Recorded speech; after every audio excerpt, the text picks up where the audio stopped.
सुप्रभात मित्रों, मैं अमरेंद्र कुमार मिश्र, प्रवक्ता हिंदी, आप लोगों का अपने इस YouTube चैनल पर हार्दिक स्वागत करता हूं। मित्रों, आज हम लोग लर्निंग आउटकम्स के बारे में कुछ बात करेंगे।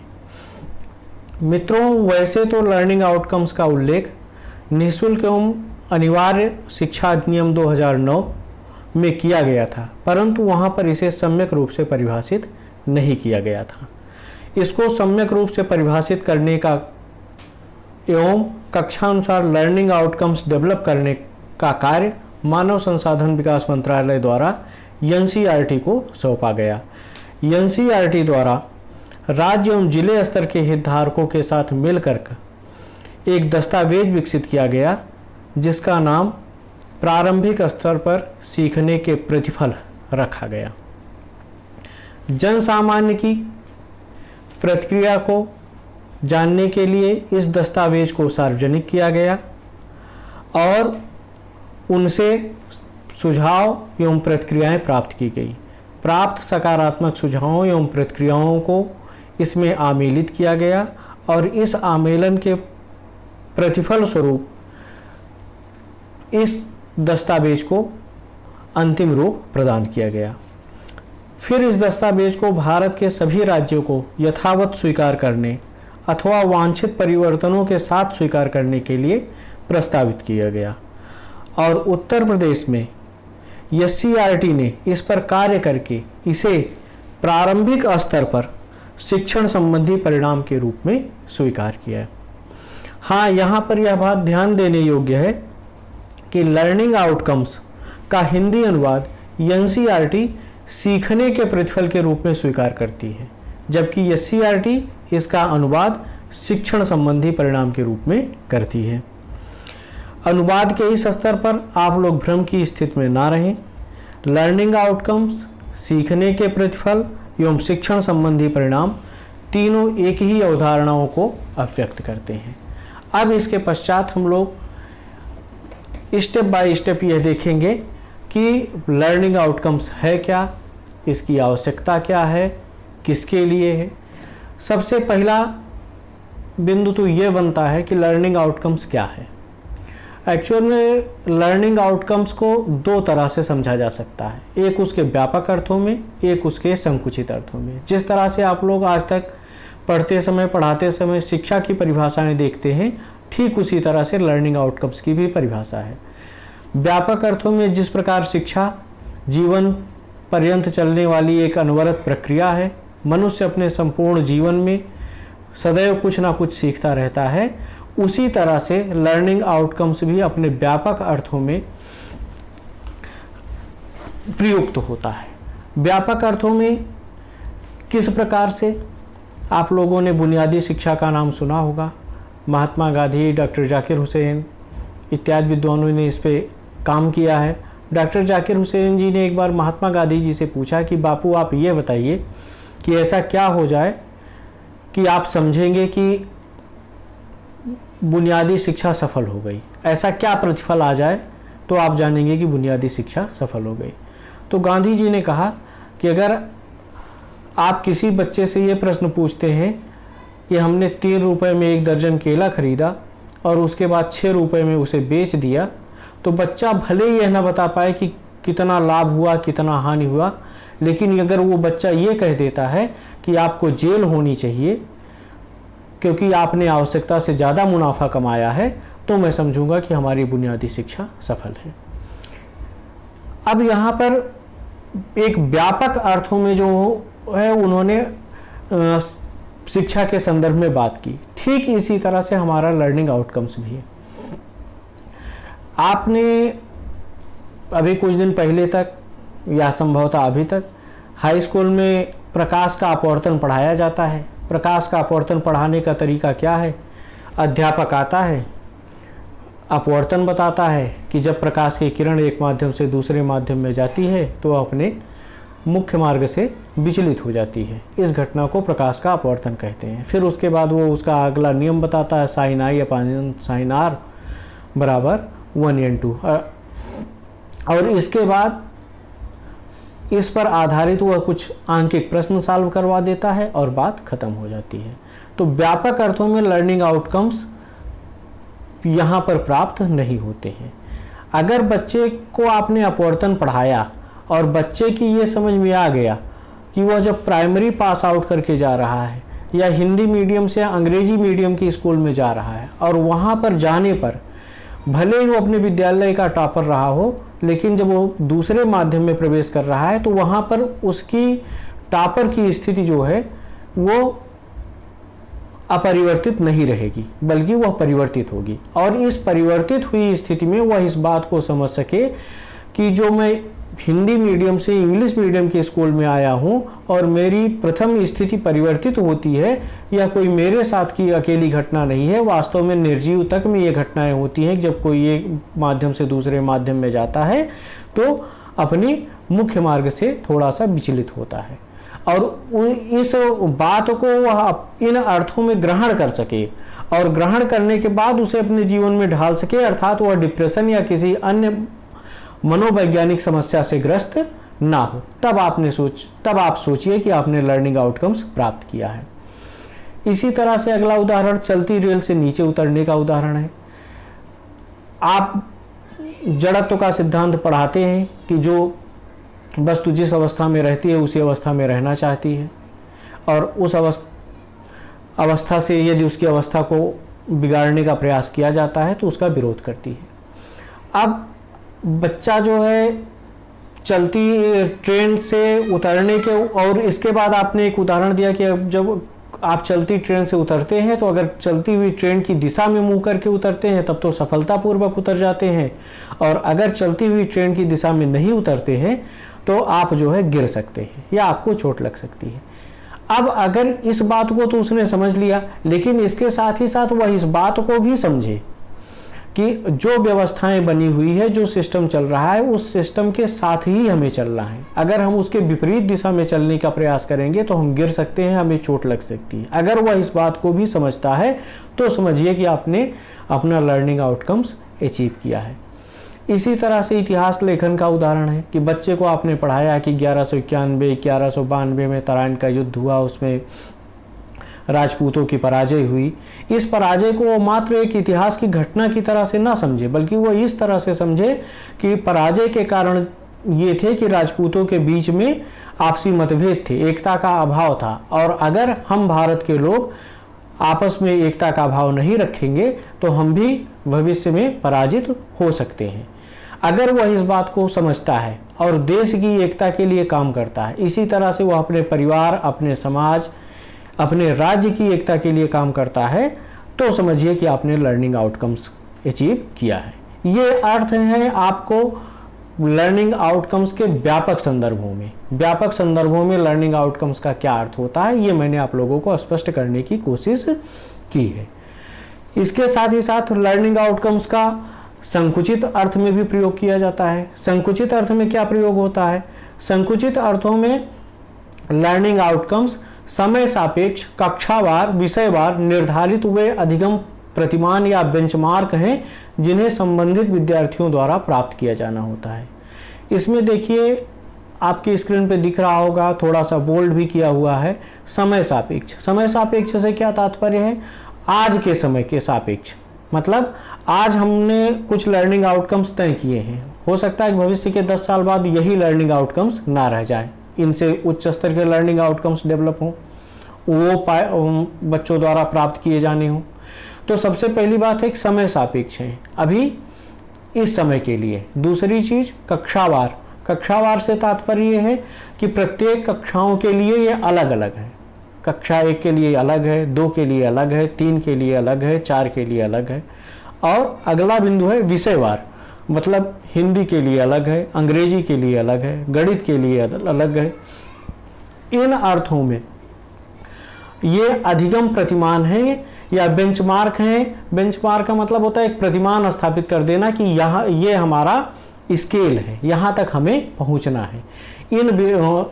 तो लर्निंग आउटकम्स संकुचित अर्थों में समय सापेक्ष, कक्षावार, विषयवार निर्धारित वही अधिगम प्रतिमान या बेंचमार्क हैं जिन्हें संबंधित विद्यार्थियों द्वारा प्राप्त किया जाना होता है। अर्थात कक्षा 2 के विद्यार्थी को 2 के लर्निंग आउटकम्स, 3 के विद्यार्थी को 3 के लर्निंग आउटकम्स, 4 के विद्यार्थी को 4 के लर्निंग आउटकम्स प्राप्त होने चाहिए। अब प्रश्न ये उठता है कि जब शिक्षा व्यवस्था लगातार चल ही रही है तो लर्निंग आउटकम्स की आवश्यकता क्यों आ गई। तो इसके लिए हमारे एनसीईआरटी के निदेशक श्री हृकेश सेनापति जी ने बहुत अच्छा वक्तव्य दिया था अपनी भूमिका में। उन्होंने कहा कि सीखने की निरंतरता को ध्यान में रखते हुए व्यवस्था को यह जानकारी देना कि बच्चे ने सटीक रूप से क्या सीखा है एक चुनौती भरा कार्य है। इस चुनौती भरे कार्य को पूर्ण करने के लिए एनसीईआरटी द्वारा किया गया प्रयास सीखने के प्रतिफल के रूप में सामने आया है। अर्थात सीखना एक अनवरत प्रक्रिया है, लगातार जारी रहती है और वर्तमान सरकार या कोई भी सरकार शिक्षा में दिए गए बजट को शिक्षा में किया गया निवेश समझती है। तो कोई भी निवेशकर्ता का ये दायित्व होता है कि वह समय समय पर यह जानता रहे कि उसने जो निवेश कार्य किया है उसका क्या प्रतिफल है, क्या स्थिति है। और इस स्थिति को जानने के लिए एनसीईआरटी ने जो काम किया है कि व्यवस्था को यह बताने के लिए कि हमारे बच्चे किस स्तर पर हैं, कितने अधिगम स्तर उनका कितना ऊंचा है, अभी कितना और प्राप्त किया जाना शेष है, यह कार्य करने के लिए एनसीईआरटी ने जो प्रयास किया है वह आपको लर्निंग आउटकम्स के रूप में दिखाई पड़ते हैं।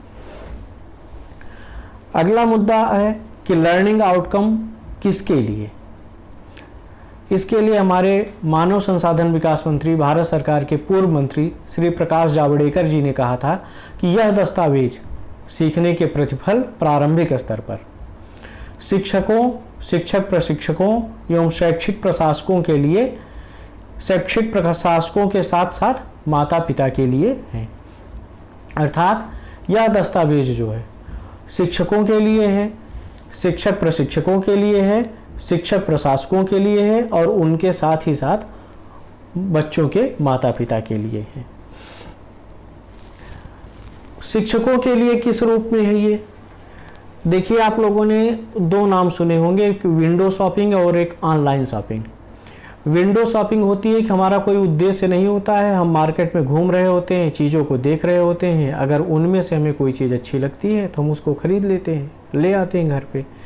ठीक यही स्थिति होती है कि अगर आप बिना लर्निंग आउटकम्स को ध्यान में रखे पढ़ाने जा रहे हैं, पढ़ाते पढ़ाते आपके मुंह से, बच्चों के क्रियाकलाप से कई अच्छी चीज़ें भी निकलती हैं और वो अच्छी चीज़ें जब आपके सामने आ गई, आपने बच्चों को उसे हृदयंगम करवा दिया और हृदयंगम करवाने के बाद आपने सोचा कि हमारा जो है उद्देश्य पूरा हुआ। निश्चित रूप से उस समय जो अच्छी बातें आई थी उसके संदर्भ में आपका उद्देश्य पूरा हुआ, लेकिन बहुत सारी और भी अच्छी बातें थी जो कि आप कर सकते थे लेकिन वो नहीं हो पाई। वहाँ आपके पास रैंडमली कोई चीज़ आई है, एकदम उसी तरह से जैसे विंडो शॉपिंग में आती है। जबकि ऑनलाइन शॉपिंग में क्या होता है, हम कोई चीज़ खरीदने से पहले 10 बार उसको देखते हैं, उसके सारी साइड पिक्चर्स देखते हैं, उसकी रेटिंग देखते हैं, उसकी उपयोगिता देखते हैं, ये देखते हैं कि वो हमारे लिए प्रासंगिक है कि नहीं, हमारे पास जो चीज़ें हैं उनमें वो फिट बैठेगा कि नहीं। तो इसी तरह से जब आपके पास लर्निंग आउटकम्स होता है, सामने ध्यान में ये होता है कि हमें ये लर्निंग आउटकम्स अचीव करना है, तो फिर उसके अनुसार आप अपना सब कुछ व्यवस्थित कर लेते हैं। हमें ये पढ़ाना है, इस तरह से पढ़ाना है, ऐसे पढ़ाना है, बीच में ये उदाहरण देना है, बीच में ये करना है, ये गतिविधि करवानी है, वो करवानी है। मतलब आप उसके बारे में सांगोपांग परिचित होते हैं और उसका यथावत क्रियान्वयन करवाते हैं। तो लर्निंग आउटकम्स का आपके लिए सबसे बड़ा फ़ायदा ये है कि ये आपके लिए ऑनलाइन शॉपिंग की तरह से है, जिसमें आप उसके सारे गुण दोषों से परिचित होते हुए उसके पास जाते हैं। शिक्षक प्रशिक्षकों के लिए क्या है, हम लोगों के लिए क्या है? हम लोगों के लिए ये है कि हमें ये मालूम रहता है कि हमें किस लर्निंग आउटकम्स को निकालने के लिए, प्राप्त करने के लिए आप लोगों को ट्रेंड करना है, आप लोगों को बताना है कि ये लर्निंग आउटकम्स इस तरह से निकलेगा। शैक्षिक प्रशासकों के लिए तो इसकी उपयोगिता जग जाहिर है, उनके लिए मूल्यांकन का बहुत अच्छा आधार है। किसी भी विद्यालय में, किसी भी क्लासरूम में जाकर वो इसके सहारे जान सकते हैं कि बच्चों की शैक्षिक स्थिति क्या है, अधिगम स्तर अपेक्षित है अथवा नहीं, और इसके साथ ही साथ आपने जो शिक्षण कार्य किया है वह उचित है या नहीं, अर्थात वह उपयोगी हो पाया है बच्चों के लिए या नहीं। इसके साथ साथ माता पिता के लिए, माता पिता से तात्पर्य यह है कि माँ बाप के लिए बच्चा उनके जीवन से भी ज़्यादा प्यारा होता है, और अपनी उस सबसे प्यारी वस्तु व्यक्ति को जो है वो आपके पास कुछ ज्ञानार्जन के लिए भेजते हैं।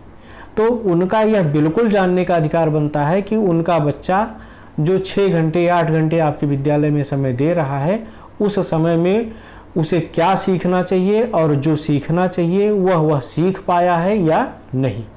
इसके लिए इस दृष्टिकोण से माता पिता के लिए लर्निंग आउटकम्स उपयोगी है। लर्निंग आउटकम्स की विशेषता क्या होती है? लर्निंग आउटकम्स की विशेषता सबसे पहली ये है कि वह छात्र केंद्रित होते हैं, अर्थात उनका सीधा संबंध जो है छात्रों से है। मापने योग्य होते हैं, मतलब इन्हें चेक किया जा सकता है, मापा जा सकता है कि प्राप्त हुए हैं कि नहीं।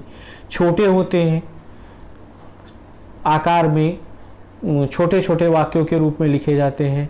एक्शन वर्ब की उपस्थिति होती है। एक्शन वर्ब से यहाँ तात्पर्य ये है कि बच्चे के व्यवहार में होने वाला परिवर्तन, मतलब कि अगर हम ये पढ़ाएंगे तो बच्चा यह कर लेता है।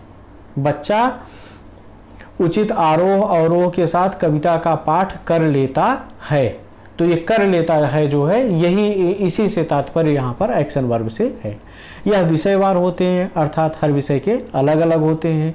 यह अध्यायवार होते हैं, अर्थात हर पाठ के, हर अध्याय के अलग अलग होते हैं। बच्चे की प्रगति का आकलन संख्यात्मक अथवा गुणात्मक रूप से करने हेतु निरीक्षण बिंदु प्रदान करते हैं। तात्पर्य क्या है कि जैसे मान लीजिए कि कक्षा 6 में 8 लर्निंग आउटकम्स हिंदी विषय में तय किए गए हैं। अब हमने किसी बच्चे को देखा, जानना चाहा कि उसके लर्निंग आउटकम्स की संप्राप्ति क्या है, तो हमने देखा कि 8 लर्निंग आउटकम्स में से 4 लर्निंग आउटकम्स उसे प्राप्त हो चुके हैं। तो ये हुआ संख्यात्मक रूप से कि 8 में से 4 प्राप्त हो चुके हैं। और गुणात्मक रूप से जैसे हमने कहा कि बच्चा उचित आरोह अवरोह के साथ कविता का पाठ कर लेता है। तो अब कविता का पाठ कर लेता है, ये कितने अच्छे ढंग से कर लेता है या कितने खराब ढंग से करता है, ये जो है गुणात्मक रूप से मूल्यांकन का बिंदु होता है। तो लर्निंग आउटकम्स आकलन का संख्यात्मक और गुणात्मक दोनों आधार प्रदान करते हैं। ज्ञान, समझ, कौशल तथा अनुप्रयोग से संबंधित होते हैं। लर्निंग आउटकम्स ज्ञान, समझ, कौशल और अनुप्रयोग से संबंधित होते हैं। निश्चित रूप से ये चारों बिंदु लर्निंग आउटकम्स से संबंधित होते हैं, लेकिन इसके साथ ही साथ इस समय इसका सारा फोकस कौशल और अनुप्रयोग पे है। ज्ञान और समझ ये दोनों चीज़ें तो पूर्व से होती रही हैं, लेकिन कौशल और अनुप्रयोग अपेक्षाकृत अनछुए पहलू रह गए हैं। इसलिए लर्निंग आउटकम्स का मेन फोकस इस समय अनुप्रयोग पर है और उससे थोड़ा कम कौशल पर है। अभी हम लोगों को डीएलएड क्लासेज के लिए और हाई स्कूल एवं इंटर की क्लासेज के लिए लर्निंग आउटकम्स डेवलप करने का कार्य दिया गया था। उस डेवलप करने के कार्य को करते हुए कुछ चीज़ें समझ में आई थी।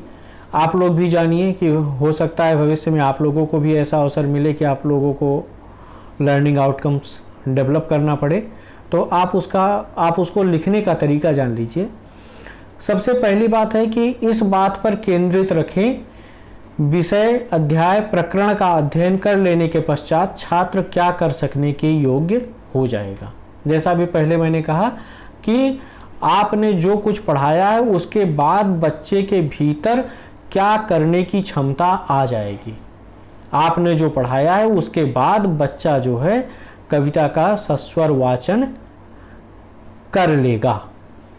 अगर ऐसी इस तरह से इस चीज़ को ध्यान में रखते हुए आप लर्निंग आउटकम्स लिखेंगे। लर्निंग आउटकम्स का वर्णन करें, ना कि प्रक्रिया का। इसकी ज़रूरत नहीं होती कि हम क्या करेंगे फिर क्या करेंगे फिर क्या करेंगे तो हमें लर्निंग आउटकम्स प्राप्त होता है। जब हम लर्निंग आउटकम्स लिखते हैं तो हमारा सारा ध्यान इस बात पे होता है कि लर्निंग आउटकम्स क्या है और सिर्फ लर्निंग आउटकम्स पे ही फोकस किया जाता है। कोशिश करें प्रत्येक आउटकम्स की शुरुआत एक्शन वर्ब से हो, मतलब बच्चा ये कर लेता है। एक लर्निंग आउटकम्स में एक ही एक्शन वर्ब का प्रयोग करें, मतलब कि एक ही कौशलात्मक या अनुप्रयोगात्मक दक्षता उसके भीतर विकसित करने के लिए एक लर्निंग आउटकम्स को डेवलप करें। अतिरिक्त शब्दों का प्रयोग करने से बचें, जैसे लोग सामान्यतः प्रयुक्त करते हैं तात्पर्य ये है, कहने का अर्थ ये है, या इस तरह से जहाँ भी आपको जब तक शब्दों को आप बचा सकें, कम से कम कर सकें, आप वो कम से कम रखने का प्रयास करें। एससीईआरटी द्वारा डेवलप किए गए कुछ लर्निंग आउटकम्स आपके सामने इस समय स्क्रीन पे दिखाई पड़ रहे हैं। आप उनको देखें, देखने पे आपको समझ में आएगा कि कैसे लिखा जाता है। जैसे देखिए, पहला लर्निंग आउटकम्स है हिंदी का, काव्य रचनाओं जैसे कविताएं, दोहा, लोकगीत आदि को मौखिक रूप से सुनाता है। अर्थात आपने कुछ इस तरह से पढ़ाया है कि बच्चा अब इसको मौखिक रूप से सुनाता है। रेडियो, टीवी आदि पर सुनी देखी गई सामग्री को अपनी भाषा में व्यक्त करता है। ये भी उसके बिहेवियर में चेंजेज हैं कि अब वो जो है इस कार्य को कर लेने में सक्षम है या वो ये काम करता है। श्रुति लेख के दौरान वर्तनी का सही प्रयोग करता है। ये सब के सब आप देखेंगे ध्यान से, जितने भी लिखे हुए हैं तो ये मुख्यतः या तो कौशलात्मक या तो अनुप्रयोगात्मक पक्ष को मजबूत करते हैं। कक्षा कक्ष में लर्निंग आउटकम प्राप्त करने के लिए कुछ महत्वपूर्ण बिंदु, ये मेरी सलाह है आप लोगों को मेरी तरफ से कि अगर आप इन प्रक्रियाओं को फॉलो करते हैं, इन प्रक्रियाओं का अनुपालन करते हैं तो आपको अपने लर्निंग आउटकम्स प्राप्त करने में सहायता मिलेगी। सबसे पहली बात, पाठ योजना के साथ जाएं। आप जब भी क्लासरूम में जाएं, ना व्यापक तौर पे पूरी तरह से पाठ योजना बना के जाएं, लेकिन अपने दिमाग में उसकी एक पूरी रूपरेखा बना के जाएं कि हमें ये करना है, इसके बाद ये करना है, इसके बाद ये करना है। बच्चों के साथ प्राप्त होने वाला आउटकम शेयर करें।